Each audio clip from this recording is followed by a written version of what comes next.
રાજકોટ જિલ્લાના ધોરાજીમાં શ્રાવણ માસ નિમિત્તે મંદિરના ભક્તોની ભીડ। ધોરાજીમાં સફુરા નદીના કિનારે બિરાજમાન પંચનાથ મહાદેવ મંદિર પર ભક્તોની ભીડ જોવા મળી। ભક્તોએ પૂજા અર્ચના અને જળ અભિષેક બોલાવી બીલીપત્રથી પૂજા કરી અને મહાદેવને રીઝવવા ભક્તિ કરી। લોકવાયકા પ્રમાણે પાંડવોએ આ મંદિરની કરી હતી સ્થાપના। પૌરાણિક ગણાતું મહાદેવનું મંદિર બન્યું લોકોનું આસ્થાનું કેન્દ્ર। સફુરા નદીમાંથી પાંડવોને 5 શિવલિંગ મળ્યા હતા। ત્યારબાદ પાંડવોએ આ મંદિરની કરી હતી સ્થાપના। મહામંડલેશ્વર સ્વામી શ્રદ્ધાનગીરી પંચનાથ મહાદેવ મંદિર કર્મયોગ સેનાશ્રમ ધોરાજી શ્રી પંચદશના વાહના કાળા। આજે પવિત્ર શ્રાવણ માસનો પ્રારંભ થયો છે। સોમવારે પ્રારંભ અને સોમવારે પૂર્ણાવધિ। ઘણા વર્ષો પછી આવો યોગ આવ્યો છે કે 5 સોમવાર અને સોમવારે પ્રારંભ અને સોમવારે પૂર્ણાવધિ થઈ છે।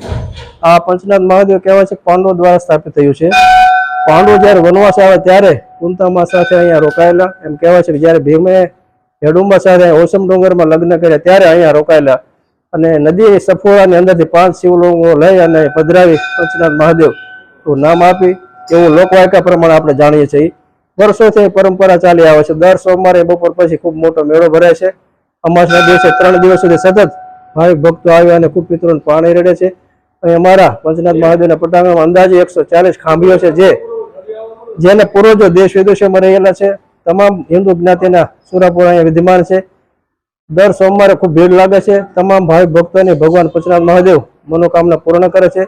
અંતમાં 3 દિવસ સુધી ખૂબ પાણી રેડી અને શ્રદ્ધાંજલિ અર્પણ કરી પોતપોતાની મનોકામના પૂર્ણ કરવા માટે પૂર્ણ શ્રાવણ માસની ઉપાસના કરી સવારે 5 વાગ્યાથી ચાલુ છે 11 વાગ્યા સુધી આમ પબ્લિક માટે ખુલ્લું રહેશે। બપોર પછી શૃંગાર હોવાના કારણે આમ પબ્લિકને અંદર જવા માટે હોતું નથી।